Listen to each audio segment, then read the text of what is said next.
All right, let's dive right into this explainer and build your case like a top-tier barrister. We're going to completely master Syllabus 9626, specifically Section 1.3 on encryption protocols. Now look, if you've ever stared down at a Cambridge past paper question asking you to, evaluate the advantages and disadvantages of encryption methods, and you've just felt that cold sweat of panic, feeling completely lost, you are in the exact right place today. We aren't just going to rehash the basic theory today. We are going to look under the hood at the actual architecture of a perfect, undeniable answer. I want you to think of yourself not as a student, but as a lawyer in a courtroom. You can't just stand up and shout random facts at a judge, right? You need hard evidence, you need a highly structured argument, and you need a rock-solid conclusion that directly addresses the specific case sitting right in front of you. That is exactly 100% what Cambridge examiners are looking for in these computer science and information technology papers. And honestly, it doesn't matter whether you're tackling the 0417, 0478, 2210, 9618, or our primary focus today, the 9626 syllabus, the core rules of evidence remain the same. So grab a notepad, get focused, and let's get your legal brief sorted. Here is our quick roadmap for today's session. First up, Act 1, the challenge. Second, Act 2, the strategy reveal. Third, Act 3, the transformation. Fourth, we'll run a quick interactive workshop. And finally, Act 5, the final system. Okay, let's kick things off with Act 1, the challenge, and look at exactly why Section 1.3 is arguably the most misunderstood topic on the entire syllabus. So why is this so difficult? Examiners consistently report that evaluating encryption protocols is just an incredibly hard area for candidates. It is super common for students to walk out of that exam hall high-fiving their friends, feeling like they absolutely nailed the encryption question, only to get their results months later and realize they barely scraped a passing mark. Why does this happen? Well, it's because Section 1.3 isn't just about knowing what symmetric and asymmetric encryption actually are. That's the bare minimum. It is really about evaluating their application in highly specific, often very complex, real-world corporate scenarios. When Cambridge uses the command word evaluate, they are quite literally asking you to weigh the evidence on a scale. But time and time again, students treat the word evaluate as if it simply means describe. They just list out absolutely everything they know about public and private keys, but they completely fail to draw any meaningful, logical conclusions about which method is actually better for the specific company mentioned in the prompt. Evaluating evidence means looking at the trade-offs. It means discussing the massive processing power required for asymmetric encryption versus the inherent key distribution problems you get with symmetric encryption, and then making a definitive judgment call based purely on the scenario. Let's look at two classic examples of how this goes wrong. Take Alex, on the left. Faced with a scenario about a bank needing to secure high-speed, real-time transaction data, Alex's brain just goes into overdrive. Alex writes this massive, page-long paragraph explaining the mathematical complexities of RSA algorithms, defining prime number generation, and generally showing off an incredible amount of raw, textbook computer science knowledge. But guess what? Alex gets almost 0 marks. Why? Because Alex didn't read the room. The scenario is specifically about high-speed, real-time data, and Alex completely ignored that context to write a textbook definition. Now, on the right, consider Sam. Sam sees the word encryption, looks at the ticking clock, and just panics. Sam scribbles down, symmetric is faster, but asymmetric is safer, completely ignoring the command word evaluate, and failing to format the answer in a way that actually addresses the bank's operational needs. Both of these approaches are absolutely fatal to your final grade. And you don't just have to take my word for it. This quote comes directly from the official reports that examiners publish after grading thousands and thousands of papers. They are practically begging you to stop using generic, rote-memorized responses. When you write a generic answer, the examiner knows within 3 seconds that you've just regurgitated a textbook paragraph. The syllabus explicitly emphasizes that top-performing candidates exhibit connected, conceptual understanding that is easily transferable to unfamiliar contexts. Here is a great rule of thumb. If your answer could be copied and pasted into a completely different exam question about a completely different company and it still technically makes sense, you failed to address the context. And in Cambridge exams, context is absolute king. Moving on to Act 2, the strategy reveal. We are going to unlock the method mark strategy. But before we continue, subscribe to our YouTube channel, Ace the Exams, at acetheexams_IGCS to excel in your Cambridge examinations. Click that subscribe button and hit the bell icon right now. All right, let's look at the theoretical architecture of your exam, which rests on these 3 core cognitive domains: knowledge and understanding, application, and analysis. Notice how this framework heavily prioritizes analytical depth. So many students genuinely think the entire exam is just that first slice, knowledge and understanding. They think, hey, if I know the exact definition of an SSL certificate or an IPsec protocol, I win. But knowledge is often just 20 to 30% of the available marks for these longer form questions. The massive, grade-defining chunks of points are sitting in application, taking what you know and applying it directly to the scenario, and analysis, evaluating those pros and cons to draw a logical conclusion. If you only give the examiner pure knowledge, you are literally leaving 70% of your grade on the table.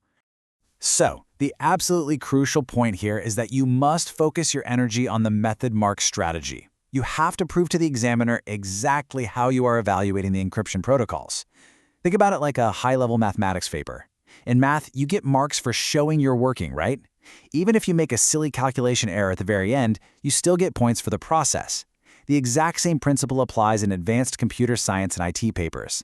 If you construct a brilliant, well-reasoned argument comparing the latency issues of asymmetric encryption against the security vulnerabilities of symmetric key exchange, but you ultimately recommend the slightly less optimal protocol for that specific company, you will still secure the vast majority of the points. The examiner is grading your brain's procedural framework. They're grading your ability to reason logically through a problem, not just your ability to blindly guess the quote-unquote right answer. So how do top students actually do this? They use a 5-step Peel-aligned procedural framework to build their case. Peel, of course, stands for point, evidence, explanation, and link. Step 1, you deconstruct the command words. Is the paper asking you to describe, explain, or evaluate? That dictates your entire approach. Step 2, you extract the relevant data from the case study. If the prompt mentions the company has 5,000 employees working remotely from coffee shops, that is a critical piece of evidence you must use. Step 3, you select your analytical framework. In this case, perhaps comparing processing speed versus security overhead. Step 4, you execute your answer using clear professional notation. And finally, Step 5, you present it using exact syllabus terminology. No casual slang, no vague, wishy-washy phrases like "it keeps the hackers out." You use precise terms like mitigates unauthorized packet interception. Let's move to Act 3, the transformation. I'm going to show you exactly how to turn those red marks into green checks. It's one thing to talk about a framework in theory. It's another entirely to see it in action. Let's compare a generic answer with a perfected one. On the left, we have, encryption keeps data safe from hackers. Okay, that generic statement is technically true, sure, but academically, it's practically worthless. It shows absolutely zero depth. Now look at the perfected answer on the right. In this corporate scenario, asymmetric encryption secures data transmission, but the required processing power introduces latency. This right here is a masterpiece of a sentence. Look at what it does. It states the technology, it explains the primary advantage, but then it immediately pivots and introduces a critical limitation, latency, which is caused by a specific technical factor, processing power. This is exactly what the examiner is desperate to see. This is how you demonstrate true analytical depth rather than just superficial, memorized breadth.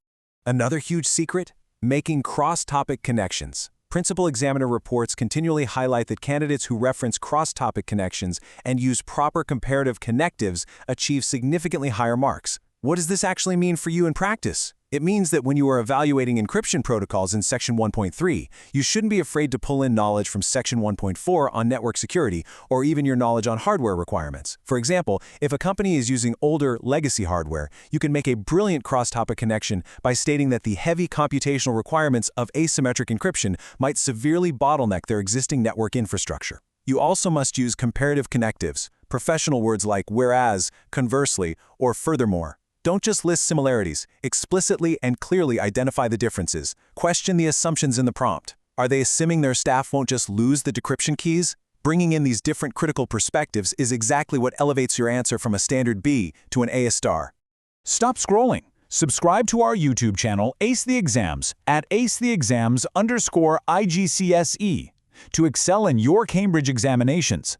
We've helped thousands of students improve by 2 to 3 grade boundaries. Join them right now by subscribing to @acetheexams_IGCSE and turn on all notifications so you never miss our weekly exam strategy sessions. All right, welcome back. Let's get into Act 4, our interactive workshop, where we are going to put your skills to the test. You've heard the theory, you've seen the transformation, and now it is your turn to step up to the podium and play the barrister. For our first challenge, we've got a 60-second data scan challenge. I want you to look at this table and extract the core relationships, because interpreting data from complex texts and tables is an absolutely critical skill for evaluating encryption methods. Notice how, as the key length increases, say moving from a standard 128-bit key up to a massive 2048-bit key, the security level scales up from moderate to military grade. But look closely at the processing speed column. It drops dramatically. In a real exam situation, you're expected to instantly deduce this inverse relationship between security strength and processing efficiency. If the corporate scenario is asking about high-frequency algorithmic stock trading where literal milliseconds matter, you cannot recommend a protocol with the highest security level if its processing speed is going to lag the system. You have to use this extracted data to draw a nuanced, evidence-based conclusion. Let's move to Challenge 2. Find the flaw. Analyze this short paragraph and pinpoint exactly where the candidate failed to question assumptions or where they failed to link back to a specific scenario. The candidate wrote, "Symmetric encryption is fast and uses one key, which is good." Okay, a point is technically made, but where on earth is the explanation of why it's good? Then they write, "Asymmetric is slower. Therefore, symmetric is better." Whoa, this is a classic trap. The candidate has made a massive, entirely unjustified leap in logic. They just assume that speed is the only metric that matters, completely ignoring the fact that distributing that single symmetric key securely across an open, public network is incredibly dangerous. They failed to question the core assumption that fast equals better, and they provided zero context. Better for who? For a video streaming platform buffering a movie, yes, sure. But for a secure multinational banking portal, absolutely not. All right, final challenge. You have exactly 30 seconds on the clock to speed write one perfect paragraph that selects an analytical framework and executes it with clear notation. Imagine this scenario: a global medical research team sharing highly confidential patient files across different countries. They need maximum security, but they only send files once a day. Go. Think about how you apply the Peel framework here. Make your point. Asymmetric encryption is the optimal choice. Provide your evidence. The files are highly confidential and sent infrequently. Give your explanation. Asymmetric encryption completely eliminates the risk of key interception during distribution, which is absolutely critical for sensitive medical data crossing international borders. And finally, link it back to the prompt. Even though asymmetric is technically slower, the daily infrequency of the transmission means the latency impact on the research team is negligible, making it the most secure and viable option. Bam! That is exactly how you win the maximum marks. Let's wrap things up with Act 5, the final system, and review the most crucial examiner warnings. We've covered a massive amount of ground today, right from deconstructing those tricky command words to building perfect, bulletproof paragraphs using the Peel framework. But before you step into that exam hall, you need to know exactly what the examiners dread seeing on your paper. Let's finalize your success blueprint with these top 3 warnings. Warning 1. Using the wrong approach for the wrong context. If the question asks about securing data at rest on a local hard drive, and you write a brilliant, beautiful essay about the TLS protocol for data in transit, you get 0. Warning 2. Ignoring presentation conventions. In IT, presenting information follows strict rules.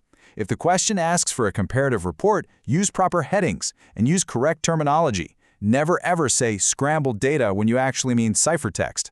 Warning 3.